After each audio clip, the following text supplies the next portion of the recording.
Hi, I'm Joan O'Connell and I am your straight talking coach for great relationships gone wrong. I specialise in coaching women to get their relationships back on track and even better than ever. And today I'd like to take a few minutes of your time to talk about communication with your partner. Poor communication between couples or partners is one of the key reasons why people's relationships don't work, why they're in conflict and misunderstanding and difficulties a lot of the time. And on top of that, we have the difficulties of today's living where we're very time poor. We have lots of different things constantly drawing on our attention, and it makes it difficult really to have time to sit down with your partner and talk things out and communicate.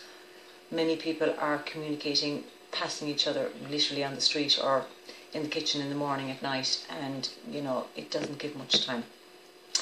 On top of that, I guess communication is not just talking, it's a bit of listening, it's a bit about body language, eye contact, appearance, tone of voice. So when you're having a conversation with your partner, there's lots of other things you need to look out for as well, and you won't always spot them, but I guess just starting to be aware of them will give you a little bit more insight into what your partner might not be saying, which is often more important than what they are saying.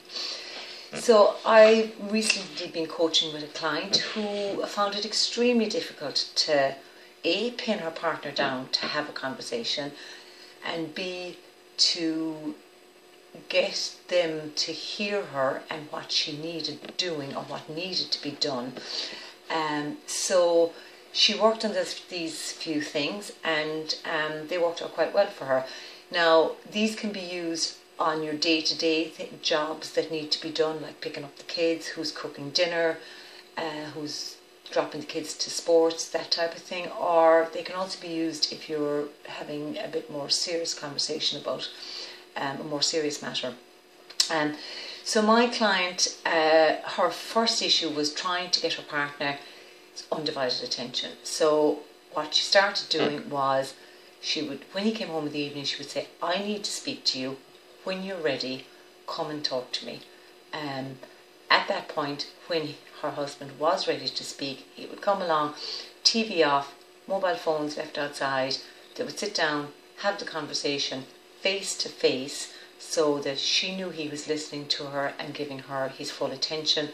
There was no distractions, and she was able to confirm with him that what she was saying was the same as what he understood.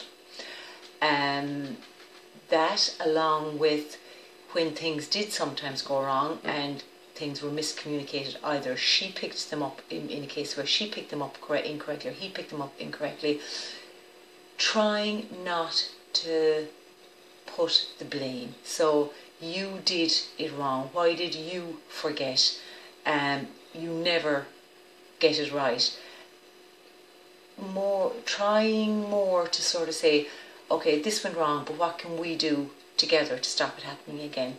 So less accusing, which results in getting your partners back up and then they dig their heels in, and more about trying to resolve it as a team or as a couple and not laying blame. Also, being honest. So when you do mess up, rather than trying to disguise it or hide it, put your hands up, say, "Look, I got it wrong, I'm really sorry," and and apologise for it. Don't make excuses, apologise. Your partner will feel a lot better about it. They're more likely to forgive you, and it is a great way of strengthening your relationship. And also, my client found that by applying the 48-hour rule, she actually was able to avoid a lot of conflict, because sometimes her partner would do things that really upset her or annoyed her, but when she stood back and took time to think about it and let herself cool down,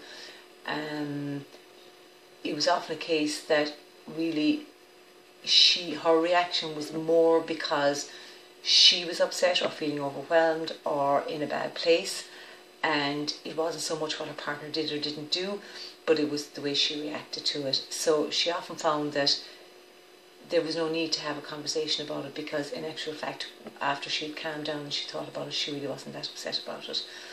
So there are a few things that have worked for myself and for my client, but I'm sure there are many of you out there who are really struggling to communicate with your partner, who feel your partner never hears you or never gives you time to listen to you, or when they are having a conversation with you or you are trying to communicate, they don't understand what your needs are, or they're not willing to listen maybe sometimes, or they don't even want to understand, and that you're really struggling with